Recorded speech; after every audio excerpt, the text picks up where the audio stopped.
is instead of saying things to them and making statements to them, trying to ask them questions so that they can guide the conversation more.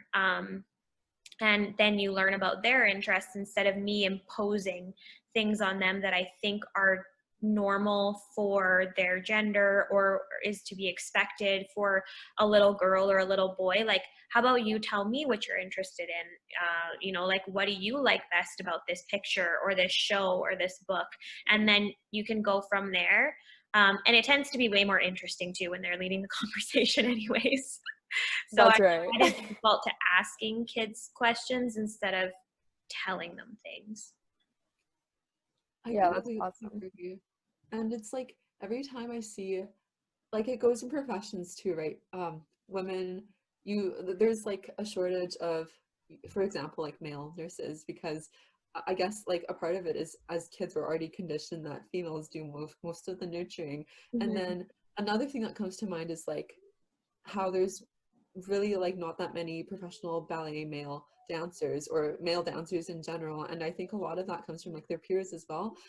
Their peers making fun of them in school for liking dance or liking something that wasn't typically masculine. So yeah, that really I never thought about it that way before, like giving like boys having a right, not a right, but like having should have the same choice as girls do when it comes to toys that nurture, and then girls also should be able to pick what they want to play with.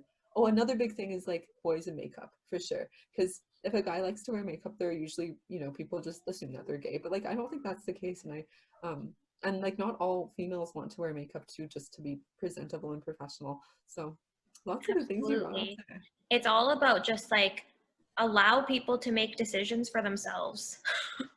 Yeah. And like whether a person wears makeup or not, whether they're male or female, it does not impact their competency or their ability to perform their job. But for whatever reason, we put these restrictions, usually restrictions when it comes to makeup on men, or expectations when it comes to makeup for women. And that's tied into like how you're able to do your job, or even if you get the job. Like there are studies that say that women who don't have manicured nails in a job interview are much less likely to get the job than if they did have manicured fingernails.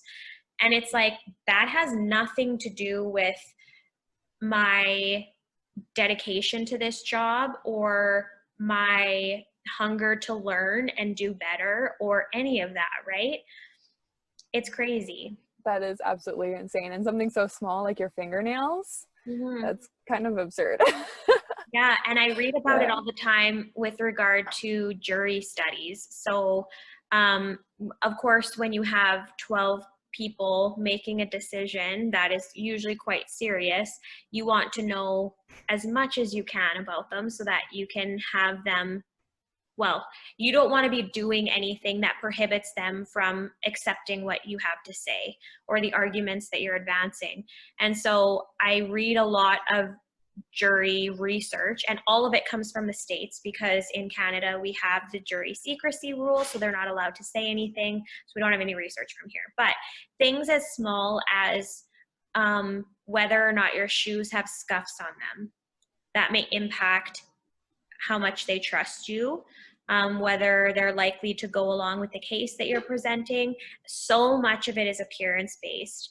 And again, it has nothing to do with the merits of the case, but our appearance impacts so much and so much more than we give it credit for. So it's not vain to pay attention to your appearance because it does impact how people interact with you. And I'm not saying that that's a good thing. Unfortunately, it's just kind of where we're at right now.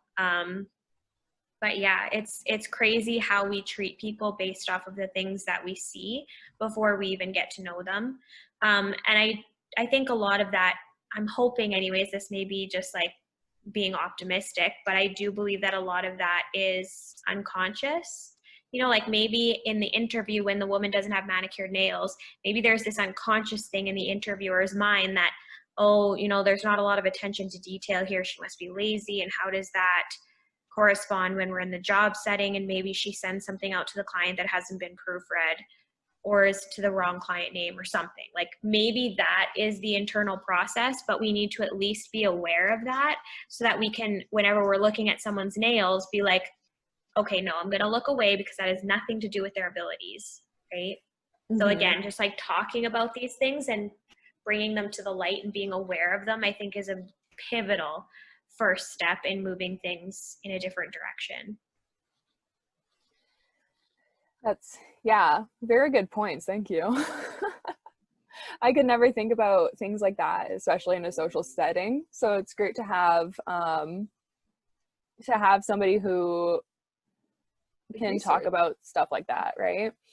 Yeah, and like to have research actually done on it, and people being aware that it could affect things. Like, I'm willing to bet so much that dyeing your hair, also has, if like, even if it was just different colors of dye, you know, like more natural dye, makes people want to trust you more or something like that. Like, I'm willing to bet that there's definitely studies versus of like, you know, what is this? Just gold highlights because I have black hair. It looks normal, but if I had like pink hair, Yeah. then people would different. If I had like bright blue hair, even more. Yeah, never thought about that before, but so much food for thought. Thank you so much for us. Oh, no, Yeah, thank not at you. all.